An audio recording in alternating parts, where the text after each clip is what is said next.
Kita ke mom formation. Nah, hari ini kita mau sedikit membahas, sedikit lagi nih. Enggak, harusnya banyak. Kita mau banyak membahas masalah ASINya ini masih sedikit terus, Mam, gitu loh. Kira-kira apa aja sih? Maksudnya tuh hal-hal apa aja sih yang masih bikin ASIku ini sedikit? Padahal aku rasanya udah makan banyak, udah melakukan ini semua, kok ASIku masih tetap sedikit. Nah, ternyata ada beberapa hal yang mami-mami ini sering abaikan, bahkan sering kadang nggak kita sadarin gitu loh. Ternyata hal-hal inilah yang membuat ASI kita itu nggak banyak-banyak, ASI kita tuh sedikit. Akhirnya bikin ASI kita tuh jadi kita berasa kayak ASIku tuh kurang lancar, kayak gitu-gitu kan. Nah, makanya hal-hal apa aja sih? Nah, kita bahas yuk langsung. Tapi sebelumnya jangan lupa subscribe dulu dan jangan lupa juga follow Instagramnya momuum.id. Oke, kalau udah langsung yuk kita bahas. Jadi yang pertama adalah sebetulnya mami-mami ini sudah tahu prinsip ASI itu apa, paham kok. Orang-orang tuh ngerti. Kalau misal aku tanya sudah ngerti belum prinsip ASI? Ngerti, supply sama dengan demand. Tapi untuk penerapannya ini loh yang kalian tuh seringkali tuh bingung. Supply sama dengan demand adalah berarti ASI akan diberikan sesuai dengan ASI yang dikeluarkan. Nah, ingat ya Mam ya, ASI akan diberikan oleh tubuh sesuai dengan ASI yang dikeluarkan. Berarti apa?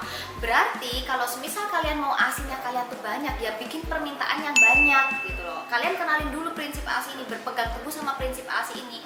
Jadi jangan gini, nanti bayi aku nangis sedikit, aduh kurang nih ASInya, udah langsung kasih ke sufor. Aduh bayi aku kurang nih ASInya, langsung pakai opsi lain, berarti langsung menyalahkan diri sendiri, ASIku nih nggak mencukupi gitu. Padahal mungkin kalian belum kirim sinyal yang banyak ke tubuh kalian sendiri gitu loh. Akhirnya tubuh kalian tuh nggak ngeh kalau kalian tuh butuh ASI.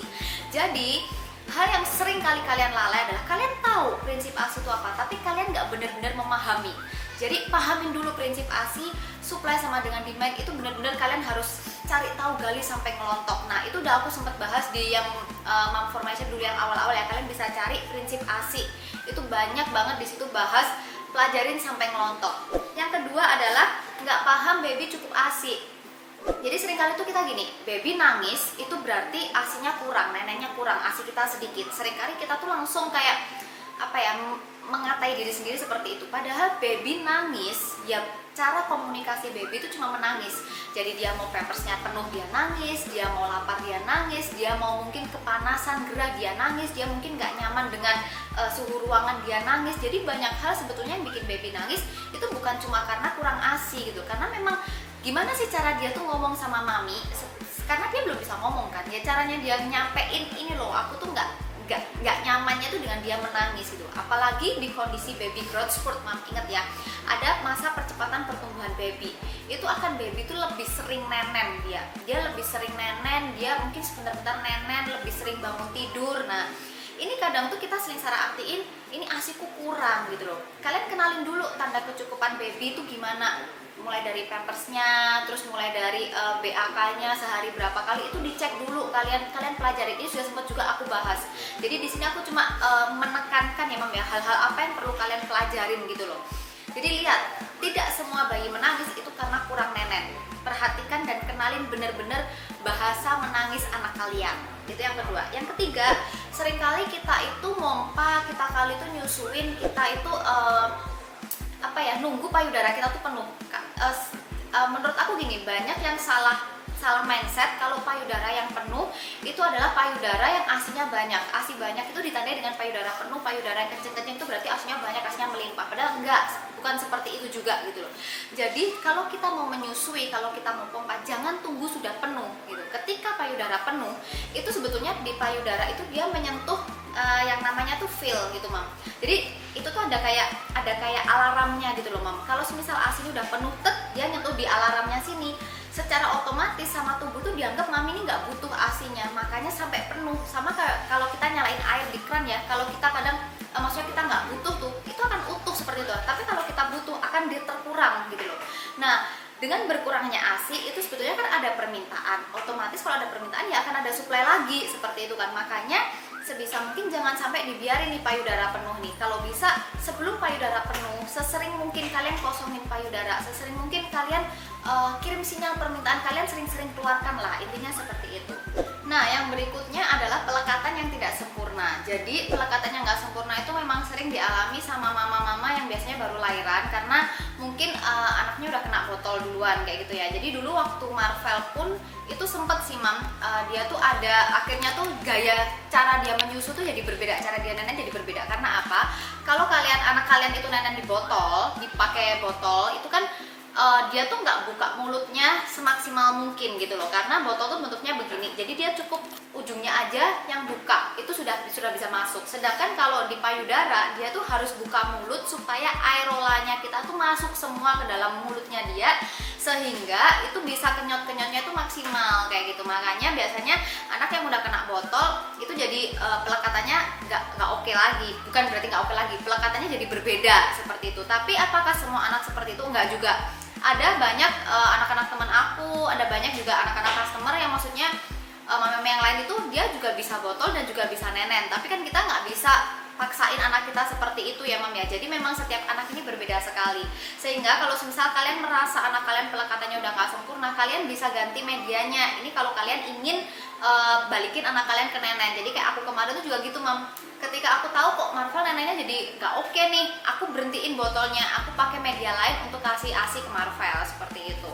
Lalu ini juga yang sering banget kita alamin adalah skip menyusui pada saat malam hari. Nah, mami itu sering ya, jadi kayak kita tuh merasa malam hari aku juga butuh istirahat gitu loh. Apalagi di jam-jam subuh, jam 1 sampai jam 5 subuh itu kan jam paling bagus, jam hormon menyusui itu paling tinggi. Sebetulnya di jam tersebut itu harusnya ada rangsangan ASI yang paling oke, rangsangan ASI yang paling sering. Itu karena apa? Karena itu hormonnya juga lagi tinggi. Di jam-jam 1 sampai jam 5 itu juga, itu yang akan membuat ASI kita tuh jadi lebih banyak. Makanya kenapa kalau kita power pumping pun itu selalu disarankan di jam 1 sampai jam 5 subuh.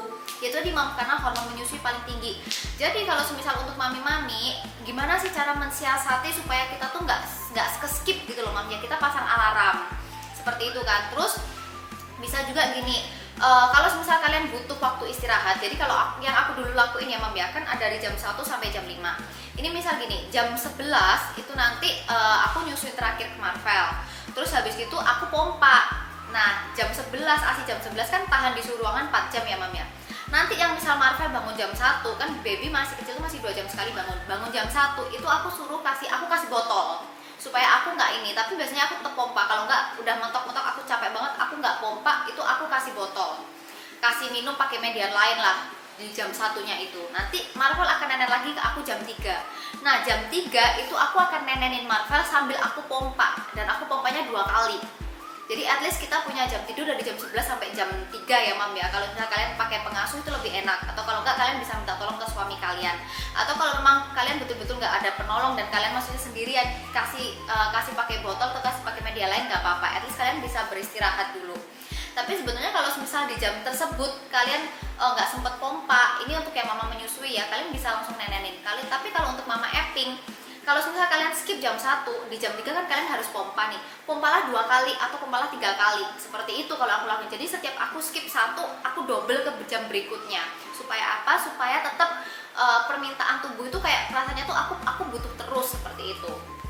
Lalu ini juga yang sering kita alami itu adalah diet ketat saat menyusui. Jadi memang ya mam ya, ada perubahan badan setelah kita melahirkan. Itu memang kayak aku pun dulu sempet kayak merasa kayak aduh kok jadi kayak gini banget sih, badannya jadi begini, terus pakai celana nggak cukup, pakai gini. Bahkan aku tuh sampai sempet diomongin kamu masih kayak orang hamil 5 bulan. Nah itu memang seringkali bikin kita stres, akhirnya kita tuh jadi udah aku mau diet. Nah tapi kadang dietnya kita tuh jadi keliru, mangkas banyak nutrisi, kita dietnya nggak makan. Nah itu udah cara pandang yang harus dibuang.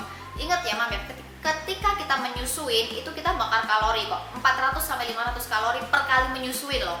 Padahal kalau kita olahraga itu kita membakar 300 kalori itu sudah kayak udah ngoyo banget lah olahraganya. Nah, sedangkan kalian menyusui aja udah bakar 400 sampai 500 kalori.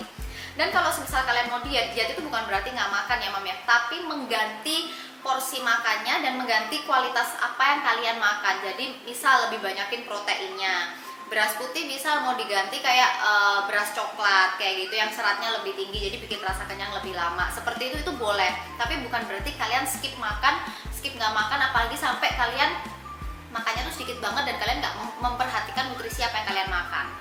Yang terakhir adalah membiarkan payudara nganggur terlalu lama. Ini biasanya sering dilakukan ketika anak-anaknya tuh sudah pada empasi.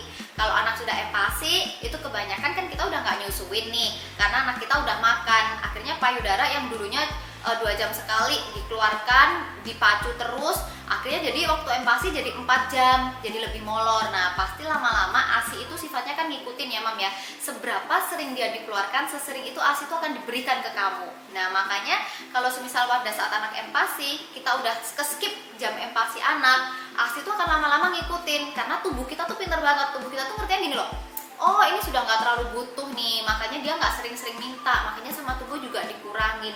Jadi secara nggak langsung sebetulnya tubuh tuh, kalau kita bertanya, anak aku loh masih 3 bulan, tapi ngapain sih kok maksudnya ASIku bisa menurun?